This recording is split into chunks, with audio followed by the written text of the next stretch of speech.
afternoon, STCC faculty, staff, friends, community members, and any little ones who are nearby. My name is Vanetta Lightfoot, and I am the Multicultural Affairs Operations Manager here at STCC.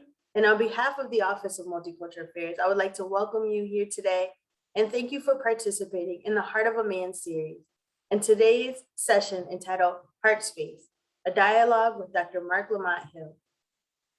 This is a new session we've created for this series, and it is an intimate conversation spotlighting the voices of nationally known speakers who will share their stories and engage in dialogue on topics of identity, gender stereotypes, interpersonal violence, race, politics, and social justice. In this session, we will feature Dr. Marc Lamont Hill, award-winning journalist, TV personality, author, and social justice activist and organizer. Before we begin, I want to give a huge thank you to my team, Cindy, James, and John, for helping me to realize my vision for this session and for all the hard work and dedication that is put into each and every session in this series. It is a pleasure to work with you all, and thank you so much for your support. I also want to thank Dr. Hill for agreeing to do this, and I am so excited for what you will bring to this conversation. So thank you so much. Now I would like to introduce my co-creator, my colleague, and my friend, Cindy Brunig, to share more about #StickWeCan and to introduce our moderator. Hello, everyone. My name is Cindy Brunig, and I am the project director for STICK's Support and Advocacy for Everyone, or SAFE project. This project is supported by an Office of Violence Against Women campus program grant, and the SAFE project seeks to strengthen both prevention and response to dating violence, domestic violence, sexual assault, and stalking through campus and community partnerships. #StickWeCan is an initiative of the SAFE project and seeks to really create a more engaged campus community where each and every one of us can do our part to actively prevent sexual and relationship violence. We deeply believe that men, as both survivors and allies, play a critical role as leaders in the work to end these forms of violence, and that together we can be the change we want to see in the world. Now it is my honor to introduce you to our moderator for today, James Lightfoot III. James is currently the coordinator of academic advising at STICK. He is at STCC. He is also an advocate, consultant, and mentor for youth and young adult males and programs. We hand it off to you now, James.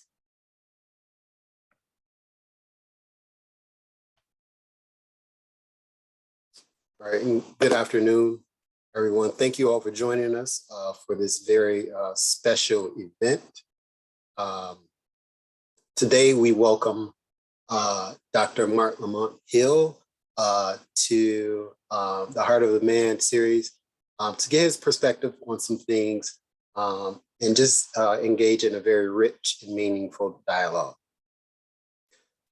Before we begin today, I'd like to go over the format for today's session, much similar to that of our Heart of the Man panel.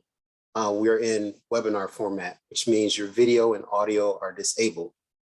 You also want to change your view to gallery view so that you can see myself and Dr. Hill on the screen during our conversation. This session, unfortunately, will not include an audience Q&A, but we do encourage you to show some love to our guests in the chat. As we begin, I ask that you all just sit back and enjoy I'll say this hearty conversation that I'll have with Dr. Marc Lamont Hill. Dr. Hill, you mind joining me on screen? Yes, sir. And welcome. Thank you. Thank you so much for being here with us this afternoon. Thank you for the information and knowledge you bestowed upon us earlier in the keynote. Very grateful and thankful for what you shared and some of the perspective that you provided to us. And thanks for bringing attention to some matters that folks may have been overlooking. I am a original Michigan resident, so you shouting out Benton Harbor and Flint, Michigan, and the damage that's being done to the people of those communities, needs to be known past Michigan, and know that, we need to get together and fight for the rights and just the, simple, needs that people deserve, clean water, an essential, such as that. So thank you for bringing attention to that earlier. It meant a lot to hear that. I do want to transition on so we can get into our conversation on the matters of this session. So we first want to kick it off to hear from you. How has your personal story informed the man you are today? And what challenges have you faced throughout that, your growth and development, and how have you overcome them? Yeah, thank you for the question. Thank you for inviting me. This is an important and exciting piece of any dialogue, is to get from the kind of big picture, macro, structural stuff to also get to the interpersonal and to understand who we are. I think my story, my upbringing, my life, my experiences, they all shape the person that I am today. I think all of us are shaped by our stories. I think anyone who pretends that they are somehow disconnected from their story is either out of touch or being dishonest. And so I am always trying to reflect and critically assess how I got here, what shaped me, and how particular experiences help to constitute my identity, my subjectivity.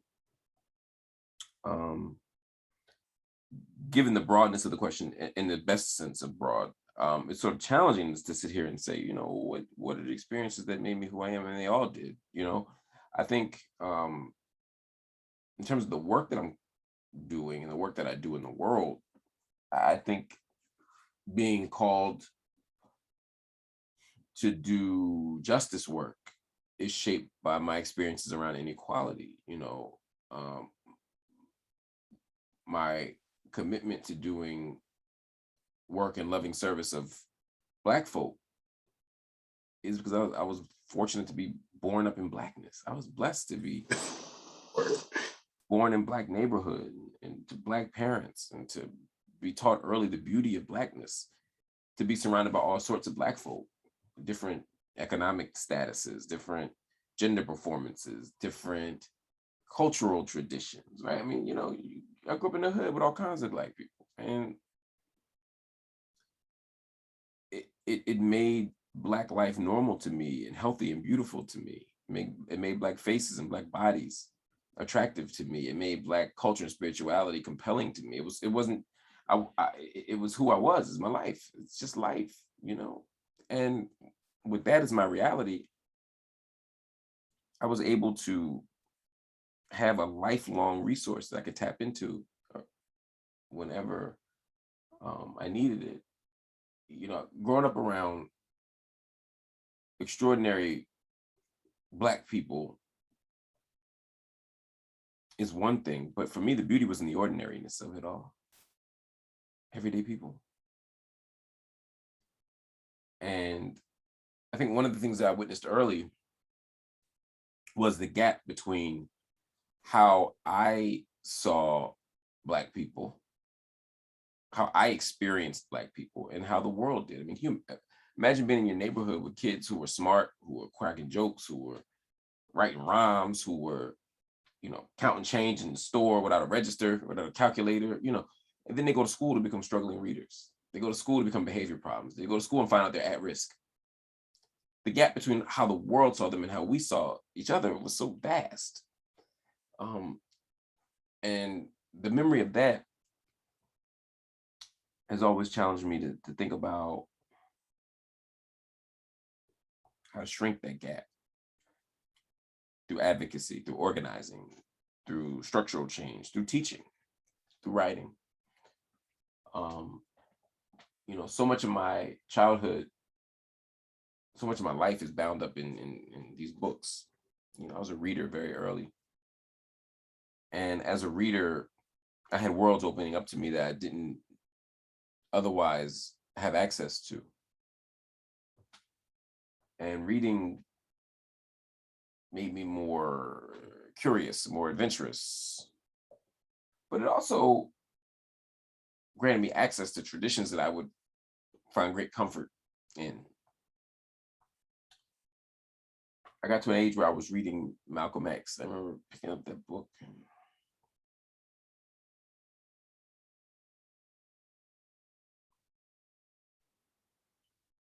I just haven't been the same since.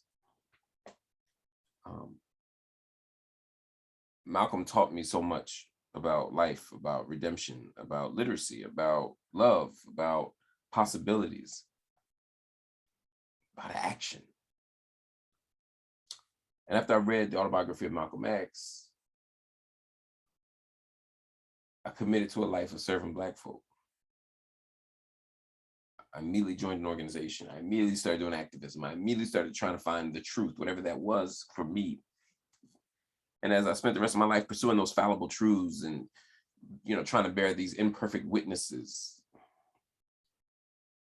I've also found a life that is deeply gratifying and deeply rewarding, deeply fulfilling. And so for that, I'm very grateful. It's amazing. Thank you for sharing that. And so upbringing in Philadelphia. Yep. PA. All right. Shout out. So I'm just trying to get an understand. Well, I knew, but for those that are watching to understand, they hear the word, growing up in the hood, they probably think by far the worst place possible, or what Hollywood has kind of, put on screen for people to imagine what it looks like. And so for those that know Philadelphia, very large city, and has a variety of offerings within their community. So just wanted to put that out there so folks who go to the worst place, but have an actual a spot on a map to say, okay, we can make sense of this. Yeah. So thanks for sharing that. So our whole kind of platform here, Heart of a Man, is really talking about these ideas or concepts of masculinity and manhood and the roles of men in different situations, as it relates to our world. And so this next question, taps into talking about the modeling of healthy masculinity. And so I wanted to ask you, what does it mean, as you are a public figure, to model both vulnerability and strength, healthy relationships, and healthy masculinity? Yeah, it's a great question. I think I enter the public sphere with an understanding that gender is a complicated and challenging and vexing kind of problem in our country, in our society. And like everybody else, I am trying to wrestle with the contradictions of a patriarchal society and a masculinist society, a homophobic society, a sexist society, a misogynistic society, etc. I mean, they're trying to wrestle with this stuff. I'm trying to unlearn it at all times too,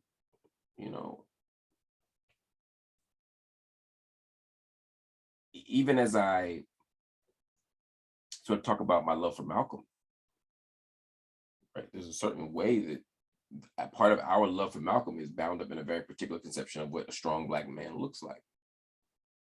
And so much of our conceptions of masculinity are about really a kind of hyper masculinity, that rests upon misogyny. It rests upon consensual rests upon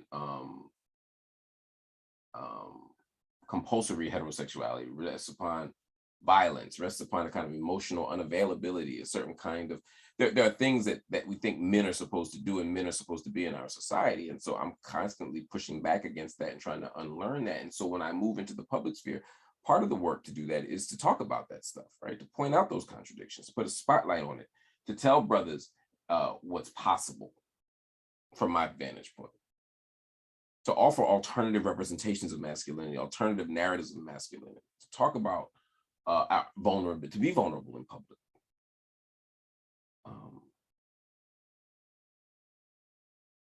And to get at those deeper layers of what the vulnerability signifies.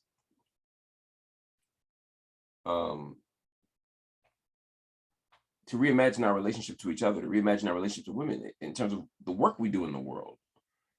If I'm leading an organization and I don't have women in leadership positions, or if I'm part of it, right? I mean, these are things we can model. You know, what kind of stories do we tell on the news? What kind of books do we write as authors? We can live this stuff. And so for me, it's about trying to do that. And when I make mistakes or have contradictions, it's about being honest about them, holding myself accountable. Yeah. Thank you for that.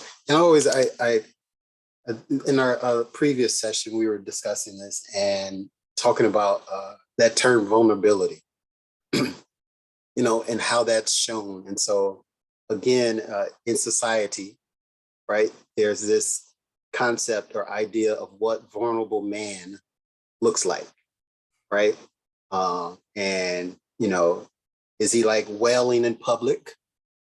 You know, or is he finding a way to articulate, you know, his pains or feelings?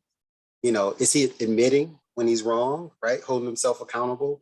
And so I think, you know, folks understanding how vulnerability is shown or displayed, and understanding that it's not one way that's going to be shown. So yeah, thanks for saying that. It's, you know, I hope this helps folks who are listening. Yeah. To understand that, because I often, as the work I do with young people, you know, you say be vulnerable. They're like, no, I'm not gonna cry. I'm like, that's not what I'm saying, bro. Like, be honest with yourself. Let people know who you are. Admit your mistakes, and own them. You know. But being acknowledged, but acknowledging and being honest about what's at stake when you make those choices, right? Right. Because vulnerability, crying isn't necessarily vulnerability, right? Because you can cry, and if I cry at the funeral, it's not vulnerability, right? Because I'm allowed to cry at funerals, right? I'm allowed to cry if my homie gets shot, right? It's about willing, kind of in the Aristotelian sense of like being willing to risk the self. What are the power dynamics? What's at play? Because to be vulnerable means you're susceptible, you're making yourself susceptible to a certain kind of danger. Now, the danger, the risk that comes, the ethic of risk that's attached to this kind of transgressive masculinity is based on the power dynamics in the context, right? So if you're in a relationship and masculinity has taught you to never admit a sense of insecurity, then vulnerability might be, say, you hurt my feelings. Hey, that made me, when you said this thing, it made me feel insecure about myself. That's vulnerability. Sometimes crying might be the vulnerable thing, right? Sometimes it's something different. Sometimes it's expressing a need. Sometimes it's communicating an inadequacy. You know, the vulnerability is about the context and about what we're willing to risk in order to be in the world or be in a particular context in a certain way. Thanks. Yeah, that's it. So Dr. Marc Lamont Hill, is not that hard to say. People mess up my name all the time. I should not be able to be messing yours up. Oh, good. Tons of accolades and accomplishments that follow. I've had the opportunity to hear them twice. today, but I've read them in the past. So what is something that people don't know about you? You know, And what is one thing that, this is kind of like a 2 or 3 parter, right? So you get to, let us know, Springfield, Mass, Western Massachusetts community, know a little bit more about you. What is one thing that, public perception may have right about you, and what's something that they may have wrong?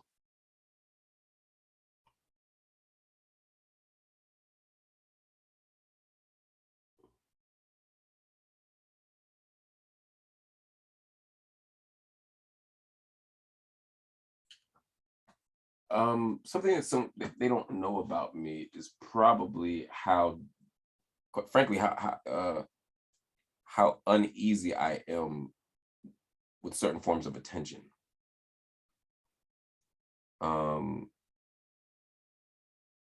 When you operate in the public, there's a sense that you want to be seen and heard all the time, and that you are gregarious. I'm actually quite shy at times, certainly quite introverted. And so it's a challenge sometimes for me to do public facing work because of the kind of expectations people have of what it means to be that person. At the same time, I'm so grateful and love the people and the support of the people and engaging communities. But it's a psychological burden at times, or it's a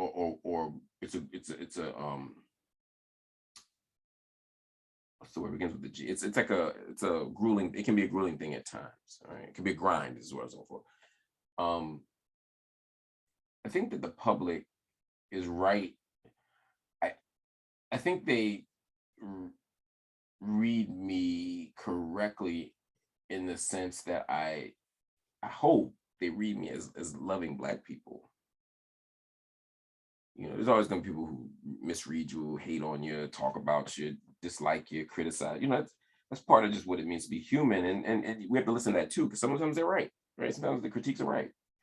But fundamentally, I'd like to think that people know that I love Black people deeply, and that the work that I do is not born out of a desire for money or attention as much as it is a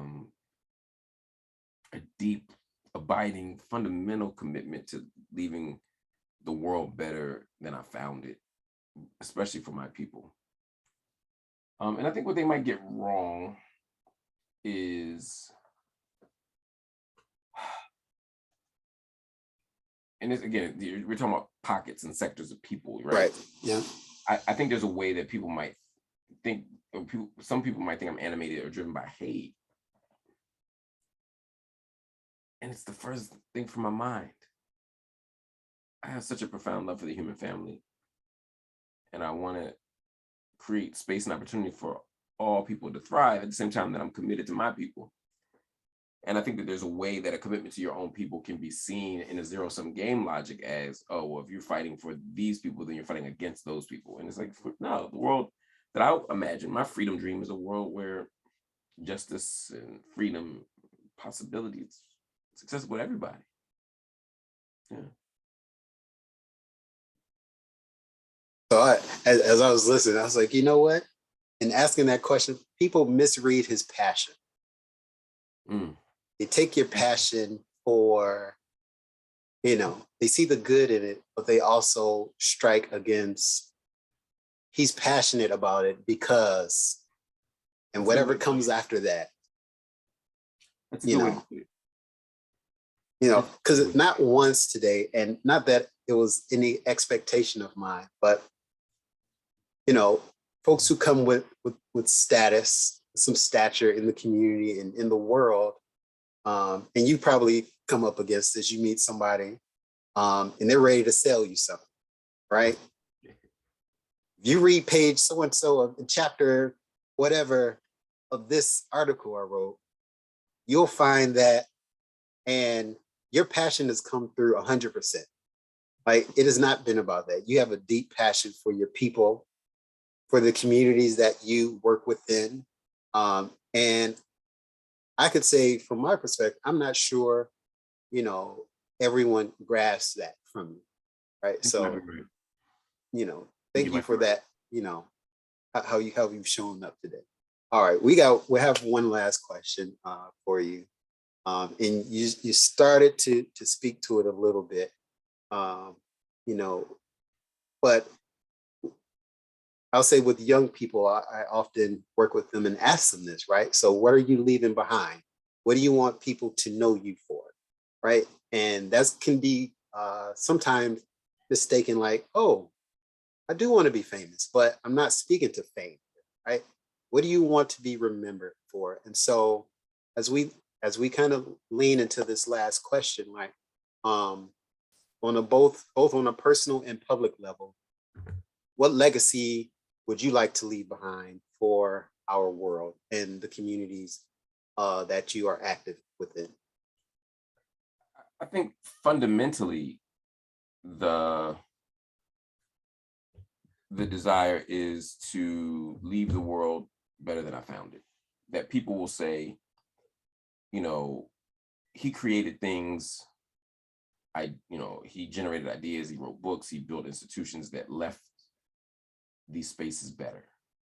Germantown is better because Uncle Bobby's bookstore is in it. I pray. My academic fields of inquiry are more interesting and complicated because of whatever I will write. These are the hopes that I have. I'm not making declarations here. That's not for me to say, but I hope when the final story is told, that my friends and family's lives will be enriched because I was there. I hope that, that's it. Just that I took a little bit and left a whole lot. I like that. We need that on a sweatshirt at Uncle Bobby's bookstore there. Yeah. So no, thank you so much, Dr. Hill, for being with us this afternoon, sharing both, your personal side, something that you did share during the keynote. And we hope those that have listened have learned a little more about you and, gain some perspective for themselves. So, thank you very much for your time. It's been a pleasure to share this space with you, fellow D9 brother. Yes, sir. So thank you again. And, I personally look forward to more work from you and getting to hear your perspective more in the future. Yes, sir. Thank you. Appreciate you. For those that are still tuned in, we have another session November 18th at 2 p.m. entitled, it'll be our next Heart Space with Frederick Joseph. So please visit our Heart of a Man webpage for more information to register for that session and any upcoming session. So thank you all again today for your support, for tuning in. That was a conversation with Dr. Marc Lamont Hill. You can check him out in the social world, social media, as well as he's doing his commentary or providing some great insight in the many media outlets that he's connected with. Thank you all again. Have a blessed day.